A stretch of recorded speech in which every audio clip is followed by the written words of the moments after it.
Insurance, this is Tony Cañas, and today I want to talk to you about the book Be So Good They Can't Ignore You by Cal Newport, the same author of Deep Work, which I reviewed about a month ago. He offered some unconventional advice for how we can build fulfilling careers. Regardless of what career stage you are at, the advice is absolutely fantastic. The book is broken down into 4 main level rules and some sub rules. Rule number 1, don't follow your passion. The common wisdom of follow your passion is actually horrible advice. There are many reasons why you should not follow your passion. The simplest reason is that there's no reason to believe that success follows passion. In fact, if you remember my review of The Happiness Advantage, success follows happiness, not the other way around. And if you remember StrengthsFinders, which I just posted recently, you'll be more successful when you follow and invest in your strengths. The book has example after example of success stories where success didn't follow passion, rather passion followed success. Think about me in insurance. Do you think that I grew up dreaming of working in insurance? No. And most other successful people in insurance didn't. We became successful in insurance, then we developed a passion for insurance, and that made it even better. Following your passion can also lead you to bad decision making.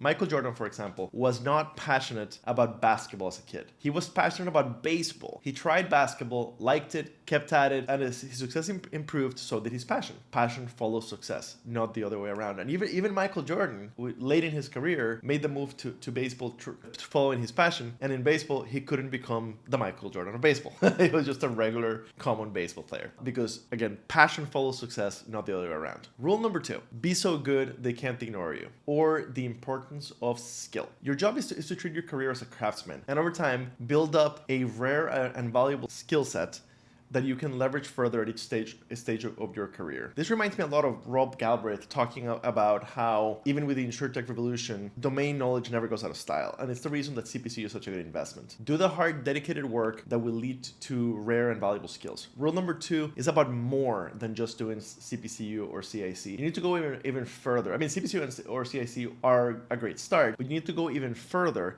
by taking an actuarial exam, learning data analytics, maybe a programming language, becoming a fantastic public speaker. So get CPCU as the base and then build on top of that using your strengths. Don't attempt an actuarial exam or a programming language or data analytics if you, like myself, are not an analytical person. Find other ways to build on your strengths and build beyond CPCU. Regardless of the direction that you take, put hard effort to master the skill. That's where the deep work part comes in, which will likely take years. The author calls the resultant skill set career capital, and it becomes a virtuous cycle. You plant the seeds, you nurture them, you harvest them, you plant more seeds, and it just keeps growing and growing and growing. Be a lifelong learner and keep growing and growing and growing. Rule number 3, turn down a promotion, or the importance of control.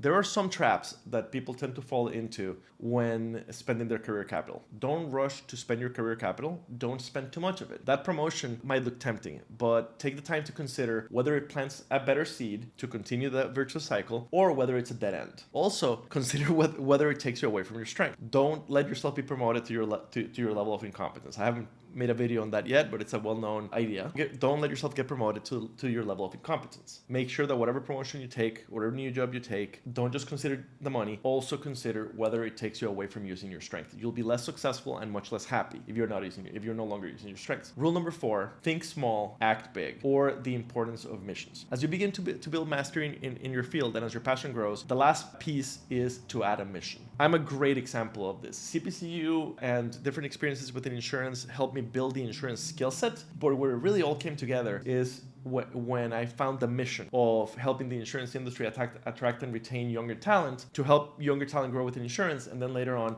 to help the insurance industry modernize its culture and its talent management. Once I found that mission, I already had the passion, so first came the skill, then came the passion. Once I added the mission, it became a lifelong burning desire to continue doing this work. It doesn't feel like a job anymore. And that is an amazing place to be at. It reminds me of the concept of the blue flame from the book Never Eat Alone, which I reviewed a few weeks ago. 2 keys to having a great mission are to focus your attention on being distinctive and to have a forum to mark that distinction. You have to brand yourself to get noticed. You can't expect to do unremarkable things and get remarkable results. And in our industry, this is particularly hard because there's a fear that the industry is so conservative. You don't want to get noticed too much. And there are some dangers attached to it. Ultimately, I have met so many great insurance professionals who have had mediocre careers because they haven't branded themselves. You have to brand yourself. It doesn't have to be a Superman logo, but you have to brand yourself. You can't build an impressive skill set and just expect the world to throw money and opportunities at you. This